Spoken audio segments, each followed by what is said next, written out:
Hello and welcome. I'm Craig Harrington, and today's topic is whether or not America has already passed the point of no return.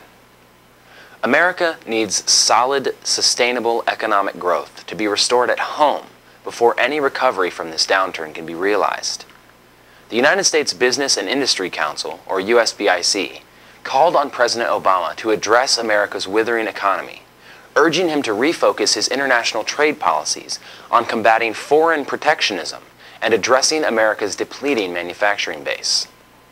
While the rest of the world cries foul about Buy American policies, America still remains the gold standard of openness in world markets. Foreign producers have added numerous trade barriers, all while the United States continues to fervently apologize for having the audacity to favor its own manufacturers in a few newly minted policies. Other countries have import duties, import quotas, government subsidies, and government stimulus programs, all of which distort trade. In a report released this March, the World Bank said that since November, 17 members of the Group of 20, have adopted 47 different measures aimed at restricting trade. According to the New York Times, Russia has raised tariffs on used cars, China has tightened import standards on food, among other things, India has banned Chinese-manufactured toys, Argentina has tightened licensing requirements on auto parts, textiles, and leather goods, and a dozen other countries are subsidizing their own embattled automakers or car dealers. According to USBIC President Kevin Kearns, it is high time for President Obama to stop apologizing to the world's real protectionists and take concrete steps to end their long-standing unfair trade practices. Practices that have killed so many American factories and good jobs. Practices that have produced the worldwide imbalances at the heart of the global and American recessions. The only way out of this crisis is through production. America needs domestic production, which will provide good jobs for Americans and safe products for American consumers. The United States can no longer sustain itself off foreign toxic imports from China and shipping American jobs overseas. Our global competition free rides on the United States as they pursue their own growth. We need to stop the freeloading and start taking back the reins of our own economy. We cannot merely resume our previous practices, recreate another economic bubble, and sit back to watch it burst once again. President Kearns said that either President Obama puts a halt to America's overconsumption of subsidized foreign goods with overborrowing of foreign cash, or his recovery plan fails. It's that simple.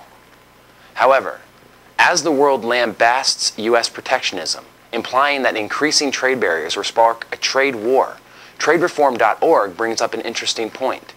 They have shown that trade disputes occur every year.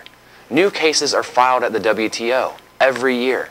Countries change rules that affect domestic and imported goods every year. Is this year any worse or any different? The answer is no.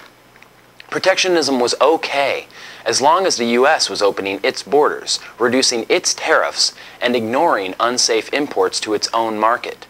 The rest of the world could protect itself, so long as the U.S. kept its hands tied behind its back. As soon as the United States began a moderate discussion on protecting its own country, a spark was ignited, and the world cried trade war. We need not fear initiating a global trade war. We are already in one, and the United States is losing. Our country must begin setting its sight on long-term economic growth instead of maintaining short-sighted goals. The Buy American provisions in the stimulus bill are the bare minimum to stem this crisis. We need much more to stop the over-consuming, underproducing, and over-importing in the United States.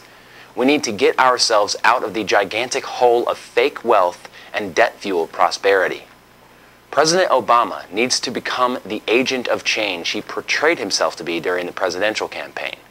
We must use new trade policies to rebuild America's productive and wealth-producing assets, or the United States and the global economies could sink to the point of no return. On behalf of concerned citizens, I'm Craig Harrington. For more on this and other related topics, please log on to economyandcrisis.org. Wake up, America! Open up your eyes! Wake up, America! Wake up! Produced by economyincrisis.org.